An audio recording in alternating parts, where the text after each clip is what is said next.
Welcome to our channel. Today we how to automate insurance proposals with State Farm, complete guide step by step clearly. To automate insurance proposals with State Farm, begin by logging into your State Farm account. Navigate to the dashboard to access the tools available for agents. Locate the Proposals tab in your menu. Click on this tab to open the Proposal Creation section. Select the type of insurance you want to automate proposals for. Fill in the general client information such as name, address, and contact details. Next, choose the coverage options that fit the client's needs. Customize any additional features or endorsements that may apply. Once you have filled in all necessary information, review the proposal for accuracy. Click the Generate Proposal button to create the document. The system will compile the data into a professional proposal format. After the proposal is generated, download it as a PDF for easy sharing. Utilize the email feature to directly send the proposal to your client from the platform.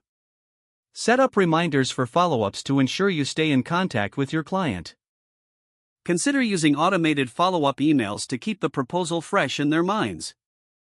Continuously monitor the status of your proposals in the dashboard. Make adjustments to your automation settings as needed for efficiency. That's how you can effectively automate insurance proposals with State Farm. If the page does not load, refresh the browser or try again in a private or incognito window.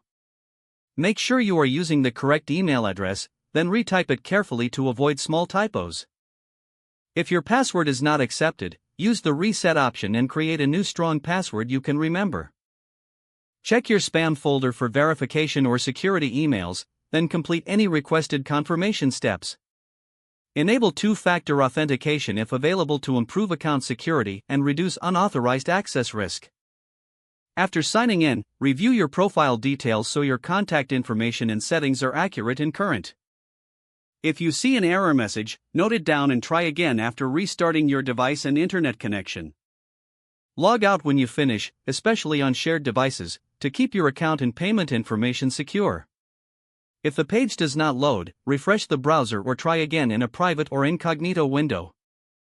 Make sure you are using the correct email address, then retype it carefully to avoid small typos.